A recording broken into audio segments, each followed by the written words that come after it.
Okay, well, I wanted to do a second or a follow-up video to the Seiko LVD 202, the tiny TFT color television. You remember that we did a recap, or we're going to do a recap, and we had some reverse color going on where some of the blacks were fully white and some of the whites were fully black. Not all, kind of a peculiar setup.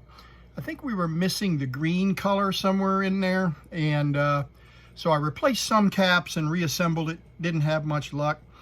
I noticed that a couple of the caps that I had replaced really corroded the circuit board badly, and there were some traces that were damaged. So while my son was here yesterday, he went through this and finished replacing another half a dozen caps, and discovered some damaged traces, missing traces. And so he went ahead and repaired that. He does this stuff all day long and is so much more proficient at it than I am. So we've got, I'll show you the internal workings of this again, just to remind you of what we've done to this point, and then we'll put it all back together and fire it up.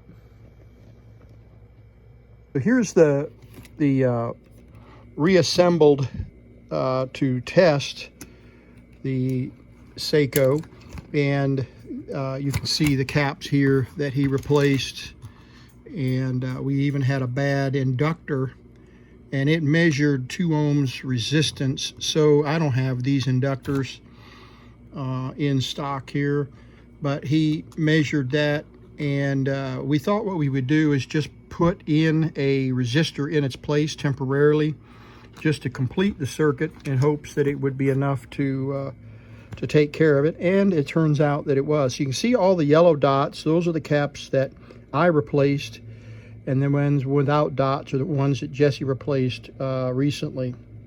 So it's quite a few caps there. I didn't count them all together, but you can count them if you want. But there's quite a few there on that little circuit board.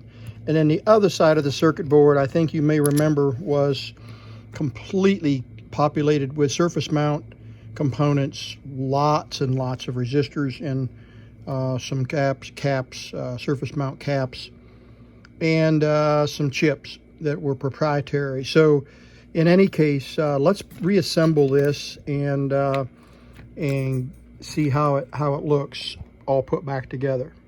This 30-day risk-free challenge evaluating this new high-tech device that sits discreetly behind your ear. This hearing aid is Bluetooth enabled and rechargeable. All hearing assessments are performed at no charge for those taking part in the challenge. Participants will try these hearing aids for 30 days. Now, to take part in this event, you must call. Don't have children. I look at the study from the Brookings Institution, which found that the cost of raising 2 children up to age 17 on a middle-income married household is expected to be pandemic, where women who were disproportionately working these service sector jobs, these positions that were most likely to be impacted by the pandemic, they were sent home, which ultimately impacted their earnings. Now we've seen kind of the flip side of that, I think, with women, coming back into the labor force actually at a faster pace than men. And so what I think... The little tiny Seiko LVD 202. It's a nice little TV, and I've got a VHF and UHF channel playing right now, and it runs off of 4 AA batteries, as you saw. I've got the cover laying right here somewhere, but it's a sweet little TV. Even has a little alarm clock on it, and a clock that runs and works great. So it'll be a nice addition to the collection. So thanks again for watching the Vintage Tech.